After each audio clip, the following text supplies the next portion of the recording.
Alors mes chers amis, pour ce nouveau cours de Torah aujourd'hui, c'est un cours que je vais dédier ce soir, les Ilui Nishmat, pour l'élévation de l'âme de, je vais prendre le nom pour ne pas risquer Chas Veshalom de l'écorcher. Le nom c'est Fanny Bat Messaouda. Fanny Bat Messaouda, c'est la tante d'une amie à moi, secrétaire de la radio, qui a perdu donc sa tante la semaine dernière. Ça a été éprouvant et on est de tout cœur avec elle et avec toute sa famille. Et donc ces quelques mots de Torah sont pour l'élévation de l'âme de sa tante Fanny Bat Messaouda, que de là où elle se trouve, c'est-à-dire au jardin d'Éden, près d'Akadosh Baruch Hu, près de Dieu, elle puisse envoyer la Nechama, la consolation à toute sa famille et la force de pouvoir continuer l'œuvre qui était la sienne, et que très bientôt, avec la venue de Mashiach et la résurrection des morts, ils reverront leur tante, leur sœur, leur maman, ils la reverront debout, vivante devant eux, pour ne plus jamais les quitter. Amen, Kenny Ratson.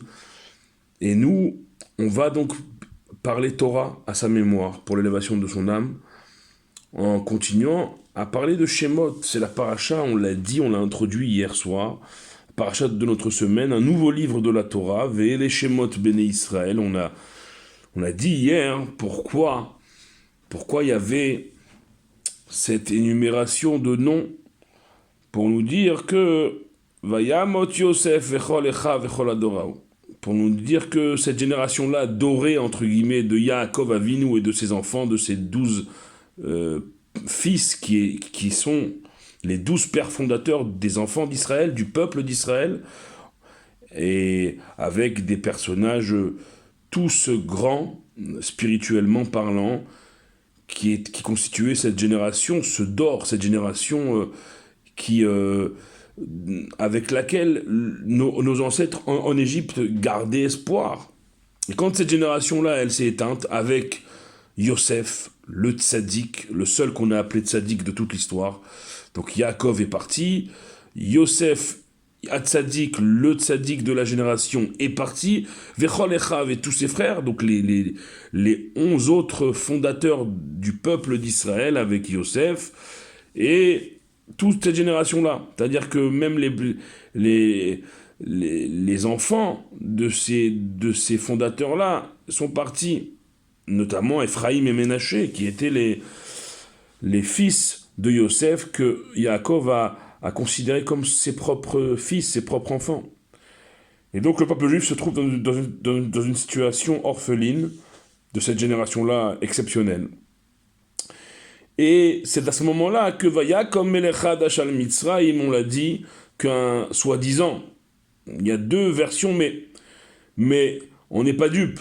Même si c'est vraiment un nouveau roi, il ne peut pas ne pas être au courant des bienfaits immenses, et je dirais même vitaux, que Yosef a prodigués à l'Égypte juste avant ce règne. Parce que c'est pas possible. Si maintenant on dit dans n'importe quel pays du monde, dans n'importe quelle histoire, de n'importe quel pays du monde, qu'il y a eu un sauveur qui a sauvé le pays en question de la famine, de la mort finalement, même 300 ans après, on s'en souvient. Donc on peut pas, même si c'est un nouveau pharaon vraiment, ça tient pas quand même. La génération juste avant, il y a un type qui sauve toute l'Égypte de la famine, de la mort, et tu vas me dire que quelques années après, déjà on se souvient plus de lui parce qu'il y a un nouveau roi. Surtout les Égyptiens qui étaient réputés pour tout écrire. Le scribe égyptien est connu. Ils étaient réputés, les Égyptiens, pour tout graver sur les stèles. On a retrouvé d'ailleurs une stèle qui parle des 10 plaies, donc pour vous dire, des millénaires après. Donc on ne peut pas nous faire croire à nous que, parce que même selon cette version où ce serait vraiment un nouveau pharaon, alors à Charloyada et Yosef, il n'a pas eu connaissance de Yosef et des bienfaits qu'il a fait à l'Égypte. Et la deuxième version de Rashi, elle est encore plus problématique pour Pharaon et les Égyptiens. C'est que selon la deuxième version amenée par Rashi, Rabbi Shelomo Yitzhaki, Rabbi Shelomo ben Yitzhak, eh bien ce serait le même Pharaon qui était en règne, en poste à l'époque de Yosef, où Yosef était son vice-roi. Le même Pharaon, sauf que ce même Pharaon qui a connu Yosef et les bienfaits qu'il a qu'il a fait à l'Égypte, ce même Pharaon, il a sciemment et délibérément occulté toute cette période de son règne pour trouver prétexte en disant je ne m'en souviens pas, je ne vois pas de quoi vous voulez parler, de qui vous voulez parler, et prétextant un oubli, mais alors bien malhonnête, il va donc commencer à mettre en esclavage les enfants d'Israël, les enfants de Yaakov, les descendants des 12 pères fondateurs de notre peuple. Et l'esclavage va commencer, et là, Befarer, de manière très dure. C'est tout de suite très dur. Pourquoi très dur? Parce que les Béné Israël, ils vont avoir un moment très difficile. Ils ont perdu, on l'a dit, cette génération dorée, cette génération exceptionnelle. Moshe Rabbeinu va arriver. Et quand Moshe Rabbeinu va arriver, on l'a dit hier aussi, le premier dialogue qu'il aura avec Pharaon, il va doubler la charge de travail sans leur donner de paille pour construire les briques et les monuments égyptiens. Pourquoi? Parce que Pharaon dira, si un Moshe Rabbeinu est venu, si un libérateur est venu, ça veut dire que ils ont eu le temps de prier.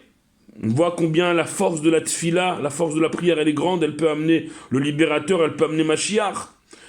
Et que s'ils ont eu le temps de prier, ils ont eu le temps de se sortir un tant soit peu de leur condition d'esclave qui oppressé a priori ne peut pas réfléchir, s'ils ont pu réfléchir sur leurs conditions, se sortir un tant soit peu de leur condition d'esclave, pour avoir un tant soit peu le temps de prier, et ce petit temps de prière, ça leur a amené un personnage aussi élevé que Moshe Rabbeinu. Alors Pharaon, il a dit, il faut que je leur rajoute encore du travail, encore plus, pour qu'ils arrêtent de prier.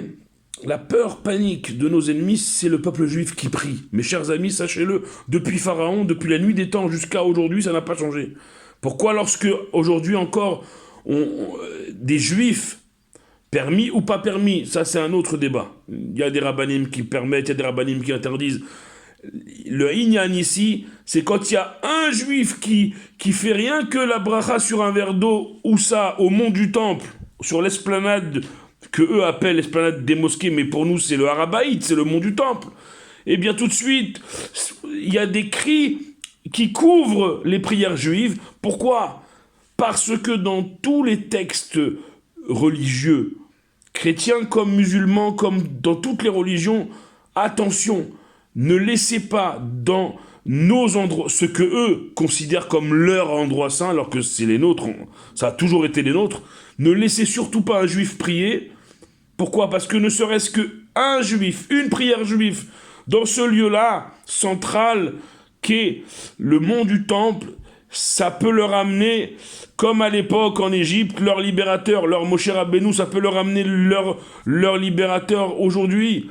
Et c'est pour ça que on nous laisse pas prier. Et que même quand c'est pas en nous en empêchant physiquement, on nous en empêche moralement, comme on l'a dit hier en fin de cours. C'est que quoi? C'est que moralement, avec toutes ces nouvelles terribles qui nous parviennent depuis le 7 octobre de la terre d'Israël, eh bien dans nos têtes, même quand on prie, on n'est pas serein. Et à juste titre, mais mes chers amis, nos ancêtres en Égypte, depuis les profondeurs de l'esclavage égyptien sur lequel des rachés yeshivot interdisent à leurs élèves d'étudier la nature terrible de cet esclavage parce que disent les grands de la génération, ce n'est pas supportable à l'entendement humain ce que nos ancêtres en Égypte ont souffert dans leur esclavage.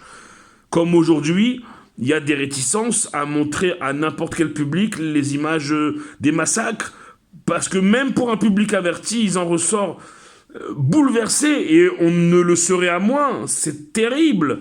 Alors nous, aujourd'hui, on va maaseh avot siman labanim, prendre un siman, un signe, un enseignement de nos ancêtres en Égypte, parce que le premier exil et la première libération d'Égypte, elle est liée avec la deuxième et la dernière, la nôtre, qu'on attend et qu'on va vivre très prochainement.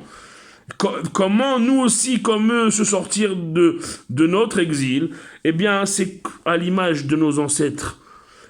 Même quand Paro il a convoqué les sages-femmes juives à l'époque en Égypte, qui étaient la mère et la sœur de Moshe Rabbeinu, Myriam, Yocheved et Myriam, eh bien oui, ils ont fait mine de dire oui chef, mais derrière, ils accouchaient, ils continuaient d'accoucher les enfants juifs, garçons comme filles, et à continuer à accoucher et à mettre au monde des bébés juifs, le futur du peuple juif de l'époque.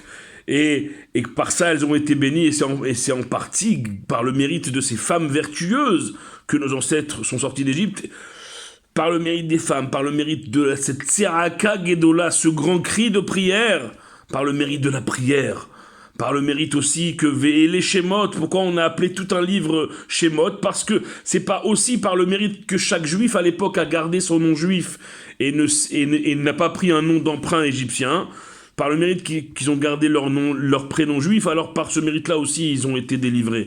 Donc on sait ce qu'il nous reste à faire, nous, à notre époque, pour nous aussi être délivrés, que ce soit des enseignements pour nous aujourd'hui, pour qu'on puisse nous aussi être délivrés de toutes ces atrocités, et qu'on puisse avoir Mashiach, et qu'on puisse revoir tous nos chers disparus debout, se relever debout devant nous, vivants, pour ne plus jamais les quitter à nouveau, retrouver le temple, retrouver la souveraineté en Israël, retrouver la présence de Dieu révélée dans son temple à Jérusalem et au monde, et vivre une époque bien meilleure que celle que nous vivons, pour toujours, pour l'éternité.